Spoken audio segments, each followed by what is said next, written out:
Tu dois certainement connaître Stranger Things. Cette série dont tout le monde en parle et qui connaît un succès monstrueux. Et devant laquelle j'ai totalement pris une claque. Et ce devant chaque saison. Que ça soit du côté scénario, personnages, cinématographie et tout ce qui va avec. Dans cette vidéo et à l'occasion de la sortie de la saison 5 cette année, on va replonger dans cet univers captivant tout droit à Hawkins. Tout en analysant cette série, vous expliquer pourquoi j'ai adoré et pourquoi c'est juste bien. Mais juste avant ça, je tiens à te demander de t'abonner à la chaîne. Il y a de fortes chances que tu fasses partie des 97% des gens qui regardent les vidéos sans être abonnés. Donc je te demande juste de t'abonner, ça te coûte un clic et ça soutiendrait beaucoup. Sans oublier le like et le petit commentaire pour le référencement. Je compte sur toi. Installe-toi confortablement et c'est parti pour un voyage dans le temps vers les années 80.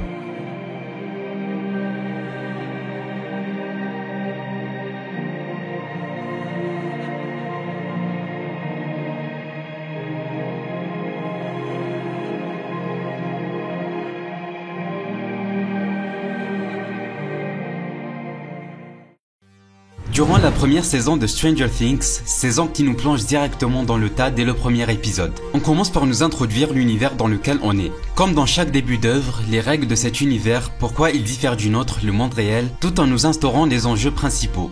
Notamment les Démogorgons, le monde à l'envers et la disparition de Will dans cette première saison. En nous introduisant aussi les personnages principaux, le groupe de potes Mike, Will, Dustin et Lucas, et les autres personnages tout aussi principaux et importants, Steve, Nancy, Joyce, Jonathan, Jim et Hans. Et oui, je dis Hans parce que j'ai regardé en VF. Durant la saison 1, on sent quelque chose qu'on pourrait ne pas ressentir dans les autres saisons. On a eu la disparition de Will et à un moment où l'on ne savait pas ce qu'il pouvait lui arriver. On se posait plein de questions, où il est-ce qu'il est toujours en vie? Avec de l'autre côté, Joyce interprétée par Winona Ryder qui nous offre une performance des plus incroyables.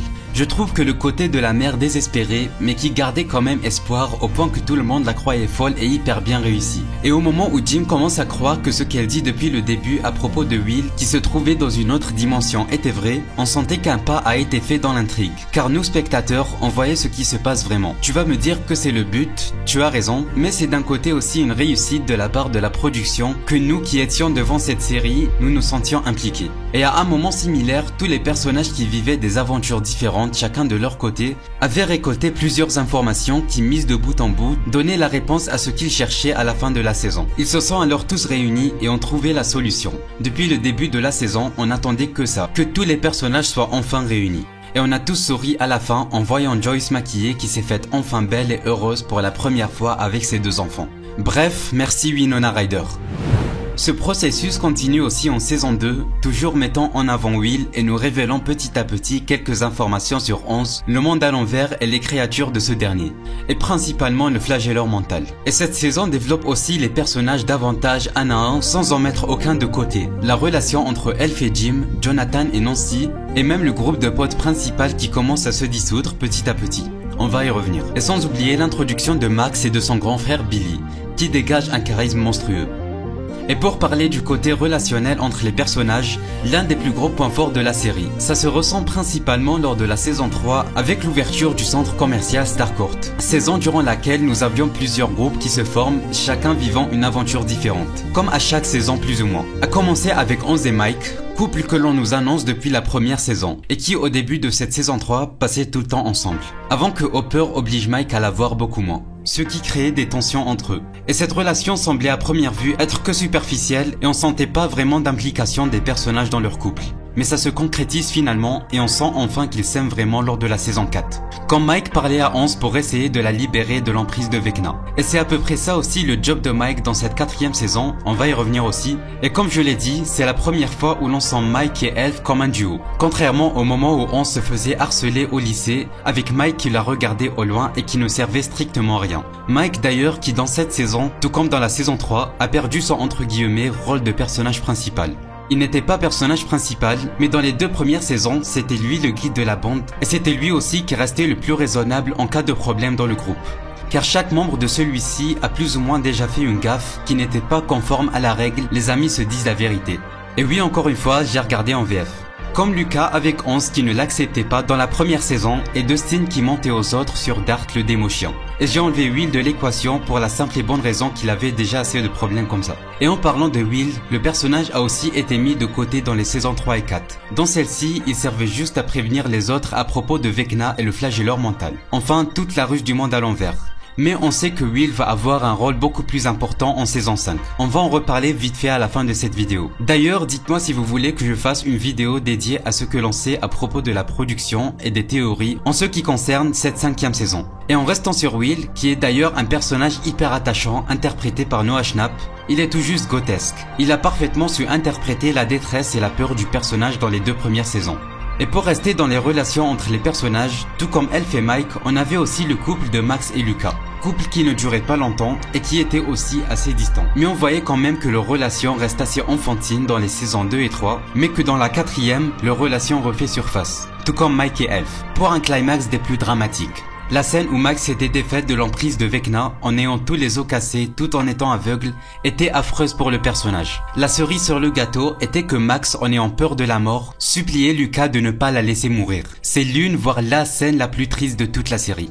Je vais m'en souvenir toute ma vie. Et celle-ci vient après toute une saison où l'on développait le personnage de Max qui venait tout juste de perdre son grand frère adoptif. Donc elle était dans une forme de deuil qui n'en était pas vraiment un. En temps normal, ce que tout le monde peut se dire, c'est que quand Billy meurt, donc son grand frère, elle allait le regretter. Regretter de ne pas avoir passé plus de temps avec lui et se rendre compte qu'au fond d'elle, elle l'aimait quand même. Mais en fait non, c'est tout l'inverse, elle le détestait profondément, au point où elle lui souhaitait la mort. Ce qui en dit long sur son état d'esprit actuel. Et c'est là où Vecna a saisi cette faiblesse. Mais ce qu'elle voulait aussi, c'est qu'il lui arrive la même chose. Ce qui se passe aussi dans une scène où elle avoue tout à Lucas. Avec la tension qui monte petit à petit et arrive à son apogée avec l'arrivée de Vecna. Ça nous montre d'ailleurs la profondeur du personnage qui depuis le début voulait juste être bien traité par son frère et rejoindre le groupe de potes de Mike et les autres. Pour que de fil en aiguille, elle se retrouve dans une situation des plus dramatiques. Et en restant sur son frère Billy, le personnage réussissait à dégager la peur et la dangerosité. 2 caractéristiques qu'on sentait déjà avant sa possession par le flagelleur mental. Mais ici, c'est beaucoup plus conséquent. À chaque scène où on le voyait avec un regard vide mais rempli à la fois, nous qui regardions tout comme les personnages ressentions le danger. Et en parlant de danger, on va parler des Russes. T'as vu la transition ou pas? Les Russes font leur apparition dans la saison 3 à Hawkins au Starcourt Mall pour essayer d'ouvrir le portail vers le monde à l'envers. Portail qui est inexploitable en Russie, car d'après ce que l'on sait, les seuls portails ouverts jusqu'ici se situent à Hawkins, à cause de 11 en 1979 en premier temps en bannissant Henry, mais ce portail se referme immédiatement après. Elle ouvre ensuite un autre en 1983 par accident, et celui-ci reste ouvert. Et c'est là le début des interactions entre l'Upside Down et le monde réel. Les Russes échouent dans l'ouverture du portail et rentrent à leur pays avec Jim Hopper qu'on croyait mort. Cet arc-là du personnage était tout juste l'arc de son apogée depuis le début de la série. On a eu un Hopper qui faisait son boulot par bonté et on sentait qu'il voulait aider les gens. Joyce notamment en étant le premier à l'écouter quand tout le monde pensait qu'elle délirait. Cet arc-là de la Russie nous développe davantage le personnage. On apprend le pourquoi du comment sa fille est morte et que c'était directement ou indirectement à cause de lui. Un poids qu'il pesait sur ses épaules depuis tout ce temps, enfin avoué.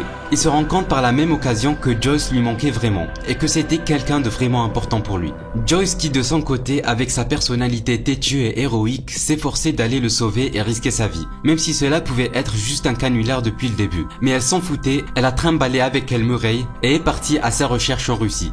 Pour que à la fin, les 2 personnages / couple à présent se retrouvent plus proches et plus soudés que jamais. Pour rester dans les personnages et avant de parler de Dustin ou du Dustin, on va parler de Jonathan et Nancy, qui ont tous les deux la relation de grand frère, grande sœur avec respectivement Will et Mike. Cette relation est beaucoup plus ressentie du côté des Byers, contrairement aux Wheeler où elle est inexistante. La relation Will-Jonathan est une relation grand frère-petit frère des plus classiques, mais très attachante à la fois, qu'on retrouvait beaucoup en saison 1 et 2 et qui a refait surface pendant une scène lors de la saison 4. À part ça, le personnage de Jonathan dans la série est aussi considéré comme le grand frère de tout le monde. Et parfois, on saurait même pas quoi faire s'il n'était pas là. Tout comme pour Nancy, qui se démarque par son intelligence et son courage, et c'est également la grande sœur de tout le monde. Et la scène de ce duo qui marquera les esprits, c'est la scène à l'hôpital contre la forme physique du flagelleur mental. Ça avait un côté horrifique avec les 2 ennemis entre guillemets qu'on détestait déjà depuis le début. Et merci Nancy pour ces 2 coups d'extincteur, c'était un plaisir. Et juste avant de parler de Dustin, j'aimerais bien que vous écriviez dans les commentaires votre avis global à propos de cette série. Et ça me ferait savoir que vous êtes resté jusqu'à cette partie de la vidéo. On en revient à celle-ci, et tout simplement, Dustin est juste le GOAT. Personnage hyper attachant grâce à sa personnalité, son jeu d'acteur, même l'acteur lui-même et son humour. Et soulignons son humour. On a eu droit à la scène la plus drôle de la série avec lui et Steve. No, I'm not. I don't want to talk about it. I'll punch you so hard in your face that your teeth will fall back out. Oh, too far. Not cool. Sorry. Cool. It's okay.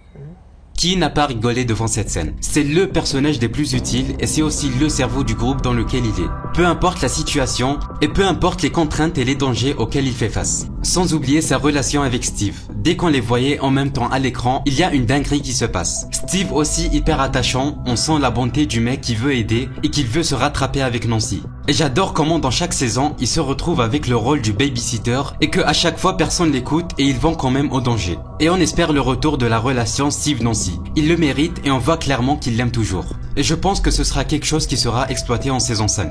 Et force à lui, il se fait démonter à chaque saison. Comme vous l'aurez remarqué, depuis tout à l'heure, je parle des personnages de la série et de leur alchimie entre eux. Et c'est pour moi l'un des plus gros points forts de cette série. Personnellement, j'ai tout regardé en 20 jours, donc j'ai très vite tout enchaîné. Et les personnages, tu t'y attaches vraiment et très vite. Et dans le dernier point de cette vidéo, j'ai laissé le meilleur pour la fin. L'antagoniste de la saison 4, ou même de toute la série, Vecna. Alors, dans cette saison et avec l'introduction de celui-ci, ça nous fait part de tout le foreshadowing de la série et que tout est écrit et bien écrit depuis le début. Le fait que Vecna soit finalement là depuis tout ce temps, étant lui qui depuis la première saison tirait toutes les ficelles, après avoir été exclu par 11, il a survécu dans l'Upside Down, ou comme ils l'ont appelé le purgatoire, car ça l'était vraiment, avant que ça devienne l'Upside Down qu'on connaît.